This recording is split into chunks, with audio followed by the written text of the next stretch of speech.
This work is part of the research carried out within the European project FATLAS, one of the winning projects of the JPICH poll. And FATLAS aims to study the conventual complexes of the Franciscan Observance and their landscape context between Italy, Portugal, and Spain.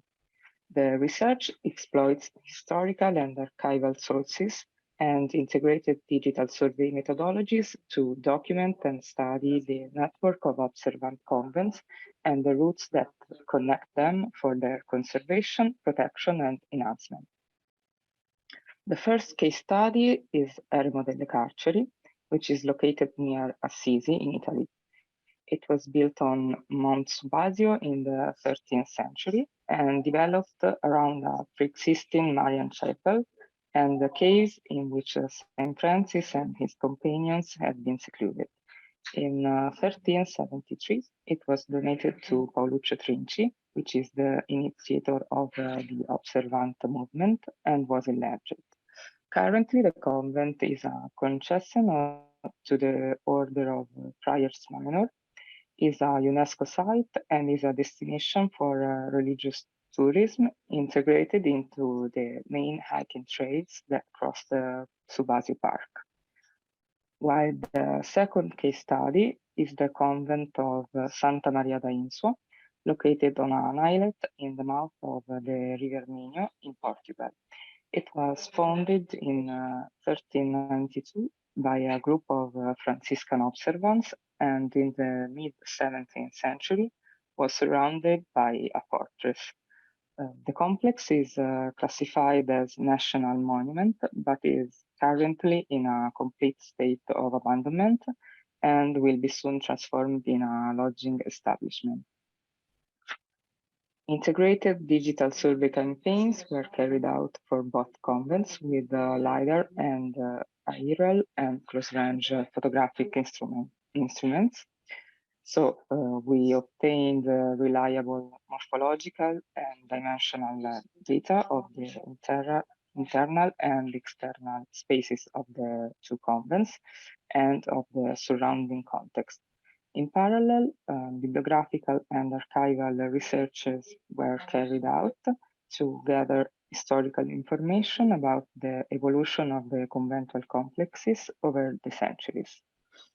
So the raw data were processed in line with the specific objectives of the FATLAS project in order to obtain 3D point clouds and texturized mesh models that can serve as a basis for further elaboration and analysis.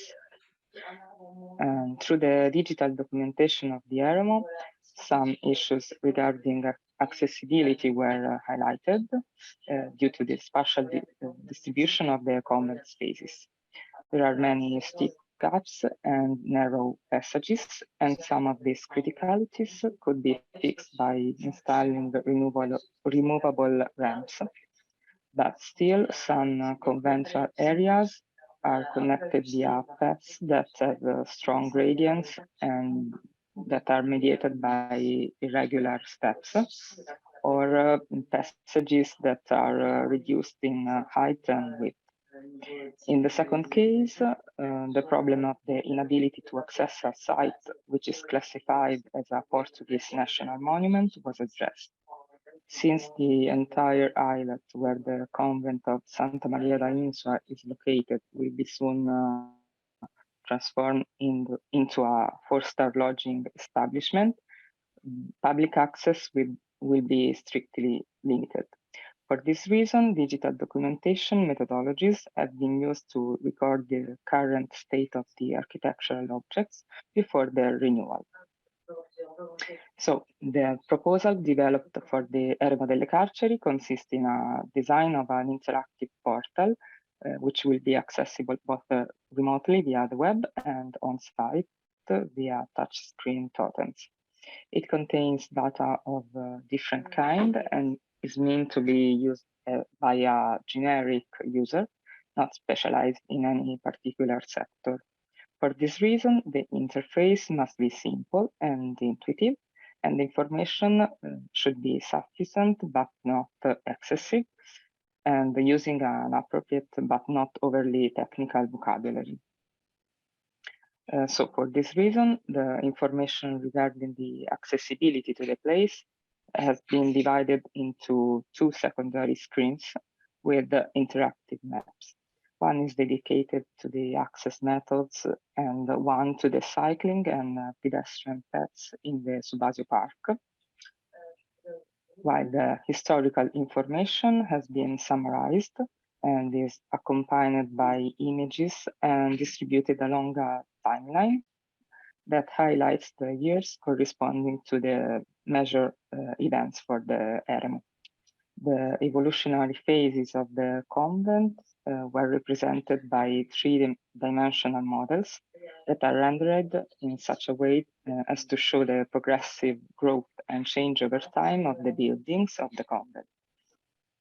For the virtual tour were used various spherical photographs that are connected to each other according to a defined path, and they show the succession of the external and internal environments of the eremo, with interactive info boxes that give access to additional information. In the gallery, there is a section of significant photos and technical drawings of the convent and of the surrounding spaces. So we can say that this information, and especially the virtual tour, are crucial to allow individuals with reduced mobility to access virtually all the spaces that are not physically accessible. And this will happen by installing touchscreen totems in strategic points inside the eremo. Well, for the second case, the design of the pavilion dedicated to the convent and the fortress of Santa Maria da Insua responds to the need to preserve the memory of a heritage that, in addition to being in a state of decay, will shortly be radically transformed and no longer accessible. So the pavilion consists of 4 identical modules, and they are composed of mobile panels, which allow changing their appearance according to specific needs. The layout recalls the idea of a path rather than a line space, and is in dialogue with the surrounding area. So this makes it easy to adapt the pavilion to current accessibility requirements. And the pavilion will tell visitors about the history of Santa Maria da Insua and will provide information about the thematic routes that connect it to the other regional and national points of interest.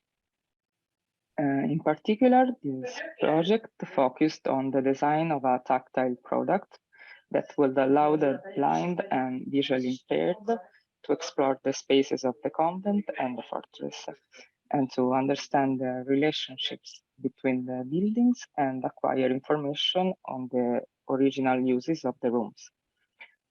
So a tactile map with different laser-cut plexiglass layers was designed. The data obtained from the digital survey were used to draw a plan of the ground floor of the architectural complex, and of course, simplifying and schematizing the wall profiles to allow the blind to generate a mental image of the architecture represented. And also considering the ergonomic questions, such as the threshold for the tactile sensation, which influenced the choices made regarding the synthesis of the data and the dimensioning of the product. And we exploited both color and texture contrast. So for example, the fort and military cells are realized through a red plexiglass plate. The convent is represented with a white plexiglass plate, and the background is black. So the fortress is distinguishable to the touch from the convent by applying a laser cut pattern, and the different functions of the fortified and conventual spaces are identified using numbers, both in Arabic numerals and Braille, and accompanied by a panel containing the labels. So some final considerations. We can say that virtual digital tools aim to widen the spaces and the means for the diffusion of knowledge without trying to substitute the real experience, but by working alongside. And specific aids, particularly tactile tables and other similar materials, promote an accessible and direct approach to cultural heritage to visitors with visual and auditory disabilities, with a view to the integration and active participation of different audiences. Therefore, it is possible to state that by exploiting the potential offered by digital documentation, of course, in combination with historical research, we can obtain graphic and textual material that, when appropriately selected and processed, prove to be valid for the creation of helpful content, both as a support for the experience of discovering and knowing heritage, and as a tool to facilitate its accessibility for people with disabilities. Thank you.